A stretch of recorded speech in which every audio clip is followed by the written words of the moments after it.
बिस्मिल्लाहिर्रहमानिर्रहीम। बिस्मिल्लाहिर्रहमानिर्रहीम। अल्लाह के पाक नाम से शुरू करते हैं जो बड़ा मेहरबान और नहायत रहम करने वाला है।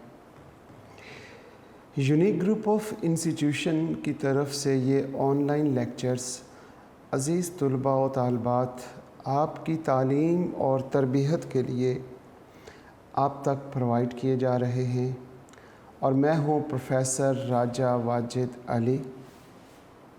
आप मुझसे स्टैटिस्टिक्स पढ़ते हैं। क्लास हमारी सेकंड ईयर है और सब बच्चे जानते हैं कि हम 14 चैप्टर कर रहे हैं जिसका नाम simple linear regression and correlation है। इसमें दो टॉपिक हैं, एक रिग्रेशन लाइन और दूसरा कोरिलेशन और कोरिलेशन कोफिशिएंट या फिर रिग्रेशन कोफिशिएंट्स भी इसमें आ जाएगा। हमने इसमें से रिग्रेशन लाइन जो है वो कंप्लीट कर ली है, यानी कि 14.1।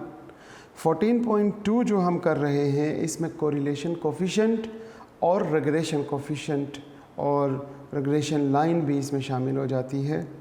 हस्ब मामूल हम अपने लेक्चर का आगाज़ दुरूद इब्राहिमी से करते हैं और कोशिश करते हैं कि दुरूद इब्राहिमी हम समझ के पढ़ें।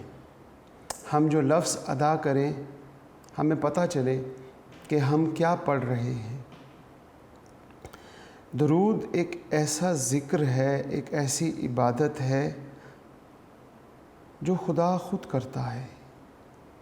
इबादत तो नहीं हम कहेंगे, जब खुदा करेगा तो वो ऐसा ज़िक्र है कि खुदा ख़ुद करता है। क्यों करता है? क्योंकि जिस पर दुरूद पढ़ता है या जिस पर दुरूद भेजता है हमारा रब, उससे बहुत प्यार करता है। हमारा रब कितना प्यार करता है हम सोच नहीं सकते, हम बता नहीं सकते। प्यार की इंतहा, उसके नाम पर सारी ज़िंदगी के गुनाह माफ़ कर देगा। अगर उसके नाम से, उसका नाम लेकर माफ़ी मांगी जाए, जिससे हमारा रब मोहब्बत करता है, तो सारी ज़िंदगी के गुनाह माफ़ कर देगा एक लम्हे में। अगर वो गुनाह ज़मीन पे तह लगाते लगाते समुंदर की झाग से ज़्यादा और आसमान की छत के साथ जा लगे, वो सारे गुनाह माफ़ कर देगा। वो इतना प्यार करता है, वो इससे भी ज़्यादा प्यार करता है। इसलिए जिससे प्यार किया जाए उसका ज़िक्र करते हैं, लोगों को बताते हैं। हमारा रब फ़रिश्तों में बैठ के अपने हबीब का ज़िक्र करता है, उस पर दुरूद व सलाम पढ़ता है। अब इंसानी फ़ितरत दुनिया में भी देखा जाए तो किसी से अगर दुनिया में प्यार हो जाए तो उसकी हर अदा हमें अच्छी लगती है। अगर वो कोई काम करे तो वो काम हम भी करते हैं। अगर कोई दूसरा उसकी तारीफ़ करे तो वो दूसरा बंदा भी हमें अच्छा लगता है कि ये उसकी तारीफ़ कर रहा है, उसके हक़ में बात कर रहा है। बिल्कुल इसी तरीके से अगर हम भी हज़रत मोहम्मद सल्लल्लाहु अलैहि वसल्लम पर दुरूद पढ़ें, दुरूद व सलाम पढ़ें, तो हमारा रब भी हमसे प्यार करेगा और हमारे सारे बिगड़े काम संवार देगा। हम अपने लेक्चर का आगाज़ दुरूद इब्राहिमी के पहले हिस्से से करते हैं। इंशाअल्लाह दूसरा हिस्सा हम दूसरे लेक्चर में तरतीब से पढ़ेंगे। पहले हिस्से में हमारे पहले सेंटेंस में 9 लफ्ज़ हैं। हर लफ्ज़ को समझ के पढ़ें, बहुत फ़ायदा होगा। अल्लाह हुम्मा। जब ये दो लफ्ज़ इकट्ठे मिलते हैं तो इसका मतलब बनता है ए मेरे अल्लाह, ए मेरे रब। अल्लाहुम्मा सल्ले आला, सल्ले एक लफ्ज़, आला दूसरा लफ्ज़, मुहम्मदिन। तो ये 5 लफ्ज़ बने अल्लाहुम्मा सल्ले आला मुहम्मदिन, वाह आला आले मुहम्मदिन। ये टोटल 9 लफ्ज़ हैं पहले सेंटेंस में। और अब इनका तर्जमा, पहले 5 अल्फाज का तर्जमा, फिर आगे वाले 4 अल्फाज का तर्जमा हम सीखते हैं। अल्लाहुम्मा सल्ले आला मुहम्मदिन, हम यहाँ से शुरू करेंगे तर्जमा। हज़रत मोहम्मद सल्लल्लाहु अलैहि वसल्लम, यहाँ पर है आला, आला का मतलब होता है पर, अंग्रेज़ी में कहते हैं ऑन, ऊपर। तो हज़रत मोहम्मद सल्लल्लाहु अलैहि वसल्लम पर, यहाँ पे था सल्ले, सल्ले का मतलब होता है रहमतें, फुरमा। हज़रत मोहम्मद सल्लल्लाहु अलैहि वसल्लम पर रहमतें फुरमा, ए मेरे अल्लाह, ए मेरे अल्लाह, हज़रत मोहम्मद सल्लल्लाहु अलैहि वसल्लम पर रहमतें फुरमा। ये 5 लफ्ज़ इनका तर्जमा। इसके बाद जो 4 लफ्ज़ हैं उसमें आता है वाह आला आले मुहम्मदिन। वाह का मतलब और होता है, आला हम पढ़ चुके हैं, इसका मतलब पर है, और पर, और आले, आल कहते हैं आल औलाद, तो आल औलाद पर भी किसकी, मुहम्मदिन सल्लल्लाहु अलैहि वसल्लम। और हज़रत मोहम्मद सल्लल्लाहु अलैहि वसल्लम की आल औलाद पर भी। तो ये मुकम्मल पहला सेंटेंस बना, अल्लाहुम्मा, ए मेरे अल्लाह, ए मेरे प्यारे अल्लाह, सल्ले रहमतें नाजिल फरमा, आला मुहम्मदिन, मोहम्मद सल्लल्लाहु अलैहि वसल्लम पर, व आला और पर, आल मुहम्मदिन और मोहम्मद सल्लल्लाहु अलैहि वसल्लम की आल और औलाद पर भी रहमतें नाजिल फरमा। अब जब कोई भी चीज़ किसी से मांगी जाए या किसी को बताई जाए कि मुझे इस तरह की चीज़ चाहिए, हम अपने प्यारे हबीब हज़रत मोहम्मद सल्लल्लाहु अलैहि वसल्लम पर रहमतें मांग रहे हैं अपने रब से, तो हमारा रब इससे आगे जो सेंटेंस शुरू होता है उसमें एग्ज़ाम्पल दे रहा है, उसमें एग्ज़ाम्पल देता है कि किस तरह की रहमतें। तो कमा, कमा मतलब जैसा कि, फॉर एग्ज़ाम्पल, कमा सल्लैता, कमा सल्लैता, जिस तरह ए मेरे अल्लाह आपने रहमतें नाजिल फरमाई, जिस तरह आपने रहमतें नाजिल फरमाई, कमा सल्लैता आला इब्राहीमा, हज़रत इब्राहीम अलैहिस्सलाम पर जिस तरह की रहमतें नाजिल फरमाई, व आला आल इब्राहीमा, और उनकी आल औलाद पर, हज़रत इब्राहीम की आल औलाद पर जिस तरह आपने रहमतें फरमाई, उस तरह की रहमतें हमारे प्यारे नबी हज़रत मोहम्मद सल्लल्लाहु अलैहि वसल्लम पर और उनकी आल औलाद पर रहमतें नाजिल फरमा। हमने इस हिस्से में एक बात ये सीखी कि रहमतें नाजिल फरमा हज़रत मोहम्मद सल्लल्लाहु अलैहि वसल्लम पर और उनकी आल औलाद पर किस तरह की रहमतें, जिस तरह ए मेरे अल्लाह आपने हज़रत इब्राहीम अलैहिस्सलाम और हज़रत इब्राहीम अलैहिस्सलाम की औलाद पर आपने रहमतें नाजिल फरमाई। और आखिरी 3 अल्फाज, जब हम किसी से कोई चीज़ मांगते हैं, पहले हम अपनी डिमांड करते हैं और फिर उसके बाद हम क्या करते हैं, उनकी शान बयान करते हैं, उनकी तारीफ़ करते हैं। तो यही 3 अल्फाज, इस पहले हिस्से के आखिरी 3 अल्फाज, इन्नका हमीदुन मजीद, बेशक इन्ना का बेशक, हमीद हम्द से निकला है तारीफ़ें, तारीफ़ करना, तमाम की तमाम कायनात की तारीफ़ें ए अल्लाह आपके लिए हैं, और मजीद मतलब आपकी शान सबसे आला है।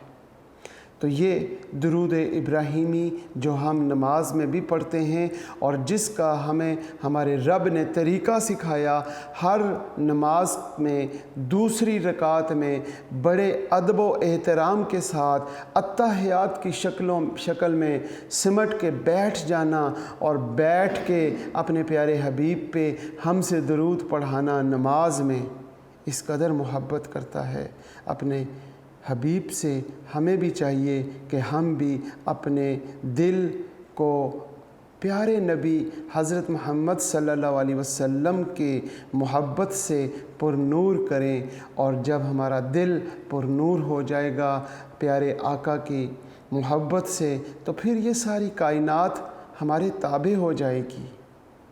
क्या आपने ये नहीं देखा कि एक ऐसा शख्स जो उस वक्त का आलिम, वो हज़ारों मील दूर से तख्त को आँख झपकने से पहले ला सकता है, इसका मतलब कायनात उसके ताबे हो चुकी थी, वो जिस तरह चाहता था वो करता था। तो आज के दौर में अगर हम कुरान का इल्म रखें और कुरान को सीखें और अपने प्यारे हबीब हज़रत मोहम्मद सल्लल्लाहु अलैहि वसल्लम पर हम दरूद व सलाम पढ़ें और उनसे मोहब्बत करें, तो क्या आज के दौर में हम ऐसा नहीं कर सकते कि दीवार की दूसरी तरफ देखें? निगाहें मर्द मोमिन से बदल जाती हैं तकदीरें, कोई मर्द मोमिन की निगाह अपने पर डालें, अपने पे डलवाएं, ताकि आपकी तकदीर बदल जाए। बहुत शुक्रिया। हम अपने लेक्चर का आगाज़ करते हैं। हमने कल लास्ट टाइम क्वेश्चन नंबर 10 का ए और बी पार्ट किया था। आज हम क्वेश्चन नंबर 10 का सी पार्ट करते हैं। इसमें लिखा हुआ है, if the mean height of 500 fathers, if the mean height of 500 fathers. यहाँ पे हम बात करते हैं क्वेश्चन नंबर हमारे पास है जी 10 और उसका सी पार्ट। इसमें नंबर 1 n उसने दिया हुआ है 500 फादर्स, F। यहाँ पे हम फादर्स की बात करते हैं। फादर का मीन जो n हमारे पास है, उनका मीन x बार सपोज कर लेते हैं।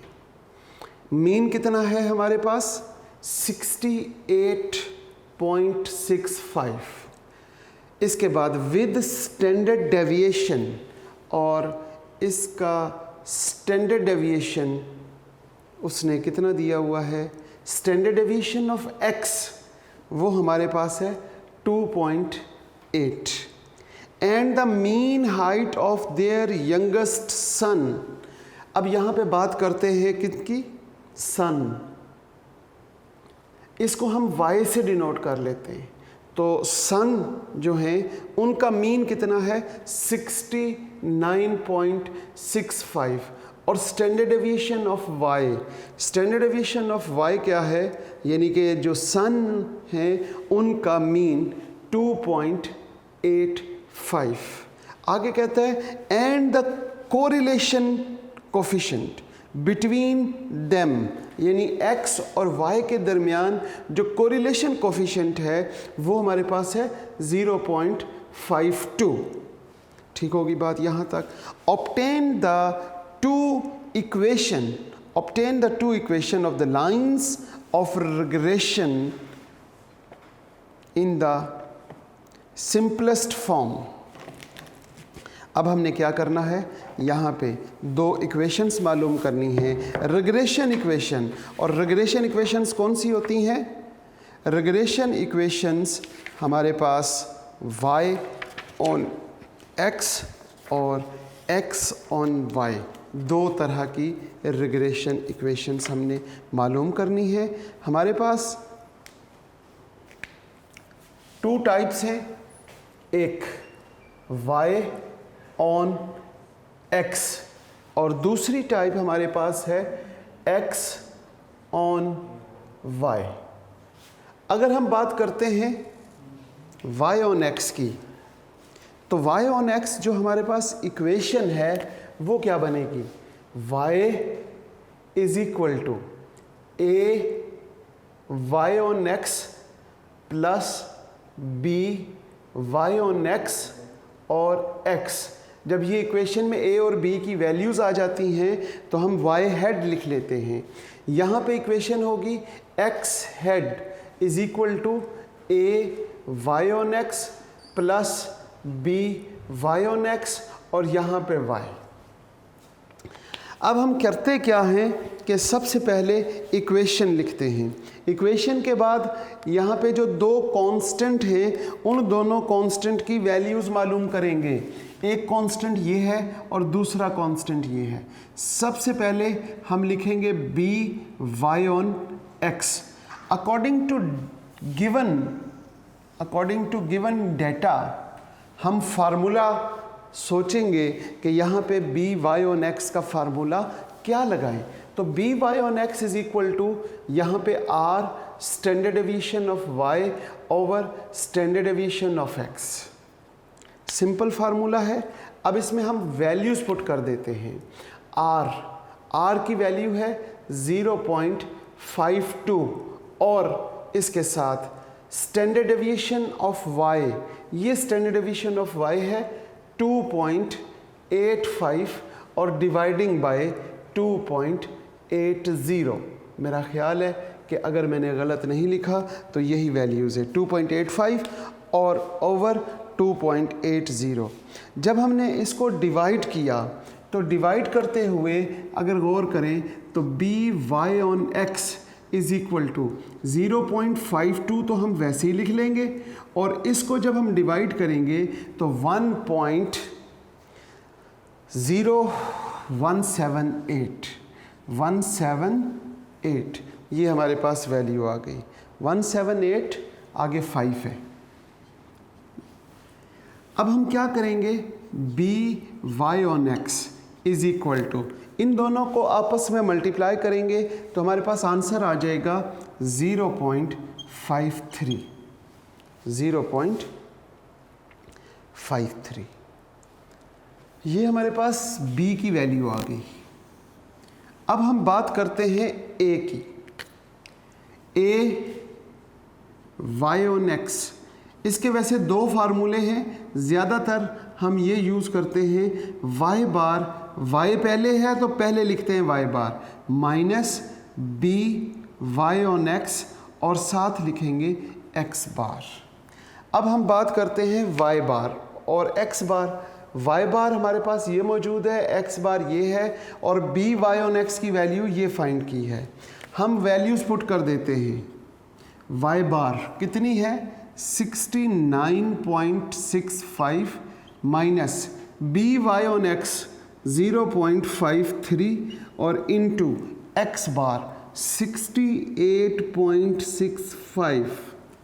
अब हम क्या करेंगे? 68.65 को मल्टीप्लाई करेंगे 0.53 के साथ और जो आपके पास जवाब आएगा 69.65 से माइनस कर दें तो हमारे पास आंसर आ गया 33.2655।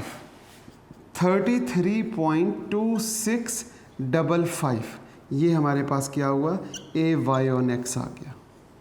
जब a y ऑन x और b y ऑन x आ गया तो इस इक्वेशन में हम क्या करेंगे? वैल्यूज़ पुट कर दें। Put the values in equation या अबव इक्वेशन 1 कह लेते हैं इसे यहाँ पे। तो क्या लिखेंगे? पुट द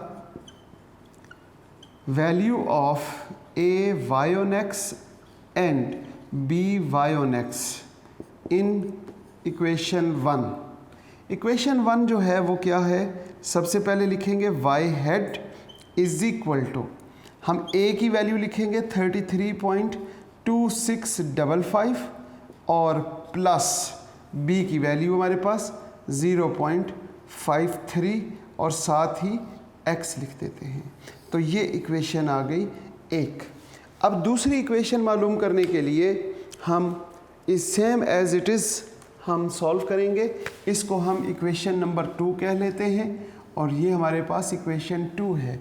इसमें हम वैल्यू पुट करते हैं। वो वैल्यू क्या है? सबसे पहले बी वाई ऑन एक्स नहीं, बल्कि क्या, यहाँ पे भी गलत लिखा हुआ है हमने, एक्स ऑन वाई है ये, एक्स ऑन वाई, और यहाँ पे हम क्या लिखेंगे? X on Y. B X on Y का formula are standard deviation of X over standard deviation of Y. अब हम क्या करते हैं कि इसमें वैल्यूज़ पुट कर देते हैं। क्या आप में से किसी बच्चे को पता है आर की वैल्यू क्या है? वेरी गुड, 0.52, और standard deviation of x 2.80 over 2.85। अब हम क्या करते हैं? बी एक्स ऑन वाई 0.52 और इंटू 2.80 को डिवाइड करेंगे 2.85 पर, तो आंसर आ जाएगा 0.9825, 0.9825। अब इन दोनों को आप आपस में मल्टीप्लाई कर दें तो बी एक्स ऑन वाई का आंसर आ जाएगा 0.51। ठीक होगी बात? अब इसके बाद हमें किसकी ज़रूरत पड़ेगी? हमें ज़रूरत पड़ेगी ए एक्स ऑन वाई की। तो ए एक्स ऑन वाई का क्या फार्मूला है? पहले वेरिएबल एक्स है तो X bar minus B X on Y और वाई बार। अब ये फार्मूला है, इसमें वैल्यूज़ पुट करें। ए एक्स बार की वैल्यू क्या है हमारे पास? 68.65 माइनस 0.51 और इंटू वाई बार, वो हमारे पास है 69.65। और जब आप यहाँ पर क्या करेंगे? 69.65 को 0.51 के साथ मल्टीप्लाई करें और जो जवाब आ जाए उसे माइनस करें 68.65 के साथ, तो आंसर आ जाएगा 33.13। हमारे पास क्या आंसर आएगा? 33.13। अब हम करते क्या हैं? पुट कर देते हैं। Put the value of A X on Y and B X on Y in equation 2। Equation 2 में हम देखते हैं एक्स हेड है इज इक्वल टू, ए की जगह पे लिखेंगे 33.13 और प्लस बी की जगह पे हम लिखेंगे 0.51 और साथ इसके y आ जाएगा। और इस तरह ये हमारी एक और दूसरी इक्वेशन दोनों सॉल्व हो जाएंगी। और इस तरीके से ये क्वेश्चन कंप्लीट हुआ। अगर इस सवाल में कोई पॉइंट ऐसा है जो आपको समझ ना आया हो, मैंने कोई पॉइंट ऐसा कोशिश की है कि रहे ही ना कि कोई पॉइंट ऐसा रह जाए जो आपको समझ ना आए। कैलकुलेशन भी मैंने खुद करके दिखाई, फार्मूले भी मैंने लिख दिए। बस सिंपल सी बात है, इन फार्मूलों को याद करना आपका काम है। अब याद करेंगे तो फिर ये सवाल आपको बहुत आसान लगेंगे, ये फार्मूले जब याद होंगे। और याद कब होते हैं? जब आप प्रैक्टिस करते हैं। जब आप इन क्वेश्चंस को करेंगे खूब प्रैक्टिस, तो फिर आपको ये याद रह जाएंगे। अब हम चलते हैं एक्सरसाइज 14.2 और क्वेश्चन नंबर 11 की जानिब। अब क्वेश्चन नंबर 10 का ए, बी और सी तीनों पार्ट हमने कंप्लीट कर लिए हैं। क्वेश्चन नंबर 11 का ए पार्ट और बी पार्ट बहुत ही अहम है और इनमें एक आधी ऐसी वैल्यू और एक आधी ऐसी बात है जो कि हमने पहले तो पढ़ी हुई है, लेकिन अब हो सकता है मेरे बच्चे भूल चुके हों और बहुत से बच्चों को वो बात याद हो। मेरा ख्याल है कि हाँ जी, 11 के ए पार्ट में ही मौजूद है वो पॉइंट। क्वेश्चन नंबर 11 का ए पार्ट हम करते हैं। उसमें गिवन द फॉलोइंग डेटा, कुछ डेटा उसने दिया। Question number 11, given the following data. अच्छा जी, डेटा दिया हुआ है उसने x बार, वेरी गुड। x बार कितना दिया हुआ है 54 और y बार भी उसने दे दिया 28।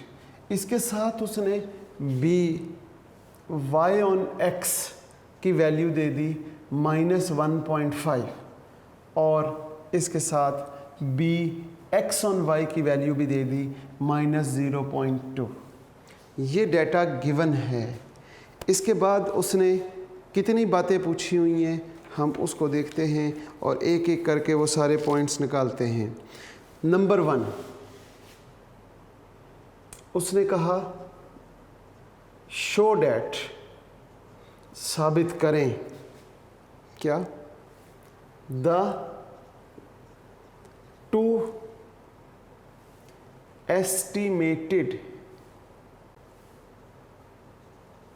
estimated lines of regression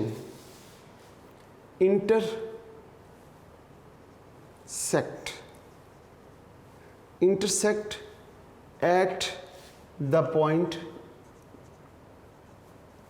x bar और y बार। नंबर 1। नंबर 2 ये बहुत आसान है, estimate the value of x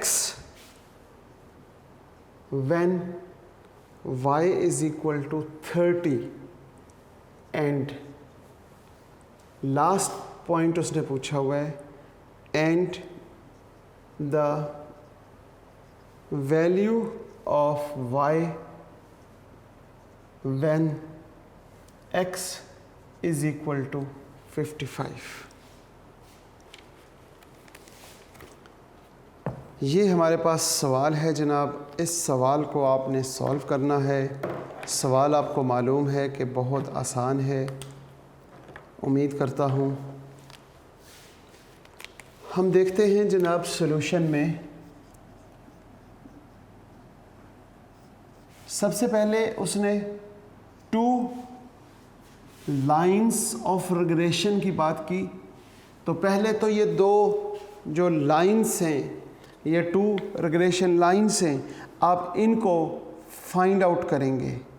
पहली बात, जब ये दोनों रिग्रेशन लाइंस सॉल्व हो जाएंगी तो उसके बाद ये साबित होगा, ये साबित करेंगे कि ये दोनों रिग्रेशन लाइंस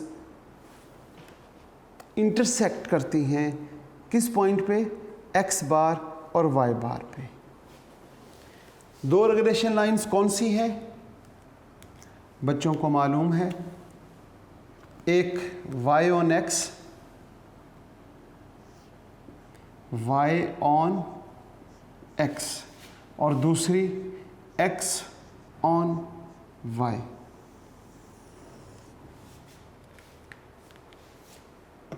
जी जनाब, y ऑन x हमारे पास जो है वो इक्वेशन क्या होती है, y head is equal to a y on x plus b y on x और x। यहाँ पे बिल्कुल इसी तरीके से x head a x on y b x on y और y, ये 2 इक्वेशंस हैं। यहाँ पे सबसे पहले बी वाई ऑन एक्स की वैल्यू मालूम कर देते हैं, B Y on X. Oh, B Y on X तो हमारे पास गिवन है। बी वाई ऑन एक्स हमारे पास क्या है, बी वाई ऑन एक्स ये, और बी एक्स ऑन वाई भी हमारे पास गिवन है। तो B Y on X is equal to -1.5 और B X on Y is equal to -0.2। ये दोनों जो कोफिशिएंट्स ऑफ रिग्रेशन कहलाते हैं, ये दोनों क्वेश्चन में गिवन हैं। इंटरसेक्ट या फिर ए वाई ऑन एक्स नहीं गिवन, तो इसका फार्मूला लिख लेते हैं। ए वाई ऑन एक्स अगर हमारे पास जो चीज़ नहीं गिवन होती, हम क्या करते हैं, A y on x is equal to y bar minus b y on x और x बार। इसमें वैल्यूज़ पुट करेंगे। y बार की वैल्यू सब बच्चों को पता है 28 है। 28 माइनस b की वैल्यू माइनस 1.5, ये प्लस हो जाएगी 1.5 इंटू एक्स बार वो है 54। और जब आप 54 को 1.5 से मल्टीप्लाई करेंगे, 54 को 1.5 से मल्टीप्लाई करके 28 में प्लस करते हैं तो वो आपके पास आंसर आ जाएगा a y ऑन x 109। और a की वैल्यू और b की वैल्यू इस इक्वेशन में पुट करने से आपके पास रिग्रेशन लाइन आ जाएगी। y head is equal to 109 plus, ये आगे b की वैल्यू माइनस में है तो प्लस माइनस माइनस हो जाएगा 1.5 और x। ये हमारे पास एक इक्वेशन आ गई। दूसरी इक्वेशन हम यहाँ से सॉल्व करने से पहले x ऑन y का फार्मूला लिखेंगे। x bar is equal to x bar minus b x on y और y बार। इस फार्मूले में जब आप वैल्यूज़ पुट करते हैं तो x बार की वैल्यू आपके पास क्या है 54 माइनस, इसकी वैल्यू माइनस में है तो प्लस हो गई यहाँ पे 0.2 और x बार आपके पास उम्मीद करता हूँ 28 होगा। लिहाजा a x ऑन y 28 को जब आप मल्टीप्लाई करते हैं 0.2 के साथ और प्लस कर दें 54 में तो आंसर आ जाएगा 59.6। ठीक होगी बात। इसको पुट कर देंगे इस इक्वेशन में तो आप कैसे लिखेंगे, x head is equal to a की तो वैल्यू लिखनी है हमने। a की क्या वैल्यू है 59.6 माइनस 0.2 और y, ये आपके पास दूसरी इक्वेशन आ गई। इसको हम इक्वेशन 1 कह लेते हैं और इसे हम इक्वेशन 2 कहेंगे। क्वेश्चन है जी, शो डैट, साबित करें 2 estimated line of regression intersect at the point x bar y बार। तो सबसे पहले जिस चीज़ को शो करना है, जिससे शो करना है वो मालूम करें, यानी रिग्रेशन लाइंस मालूम करें। ये रिग्रेशन लाइंस मालूम हो गई। अब हम अगर इक्वेशन 1 में इंडिपेंडेंट वेरिएबल x है तो इंडिपेंडेंट वेरिएबल अगर x है तो उसकी जगह पर x बार पुट कर दें।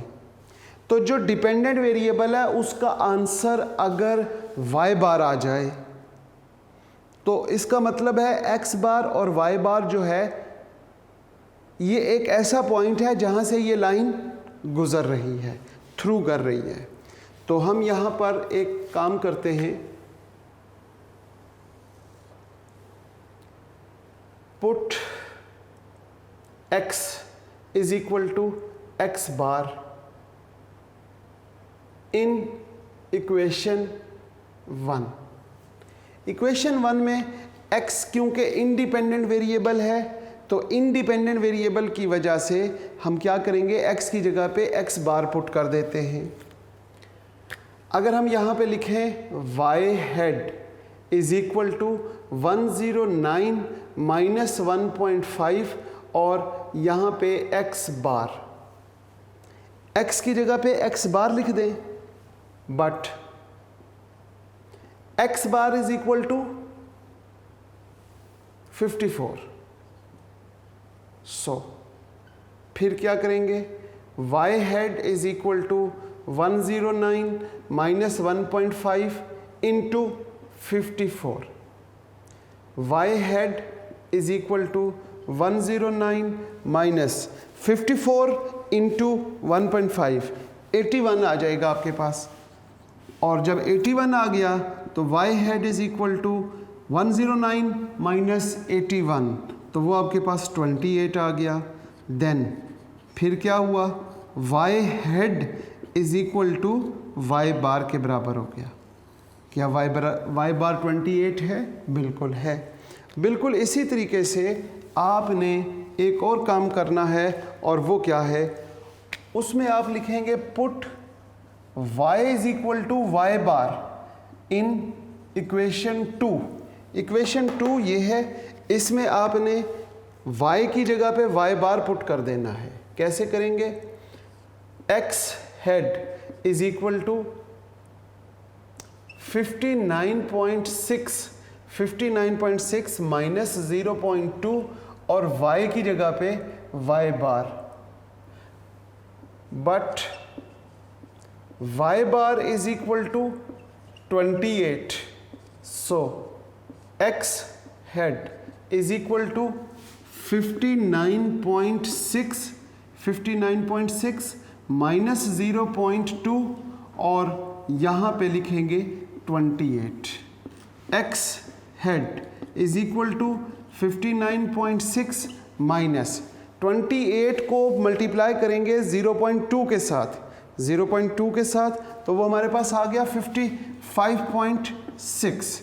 जब 5.6 को यहाँ पे माइनस कर दें, x head is equal to, तो ये हमारे पास 54, तो x head is equal to x bar. तो ये बात साबित हो गई कि x की जगह पे x बार पुट करें, x की जगह पे अगर x बार पुट करें तो y की वैल्यू y बार के इक्वल हो जाएगी। Same as it is y की जगह पे y बार पुट करें तो x हेड की वैल्यू x बार हो जाएगी। लिहाजा हम क्या कहेंगे, hence prove that the two estimated line of regression intersect at point x बार और y बार।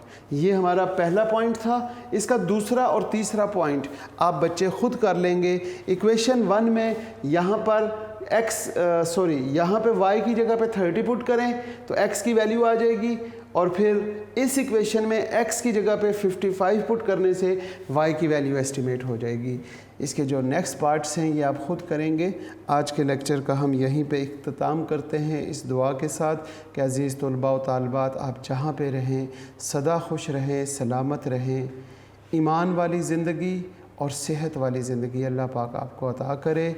और इसके साथ साथ आखिरी लम्हे इस दुनिया से जाते हुए हमारी ज़बानों पे ए मेरे परवरदिगार कलमा तैयब जारी फरमा दीजिएगा ताकि हमारा ख़ात्मा ईमान के साथ हो सके।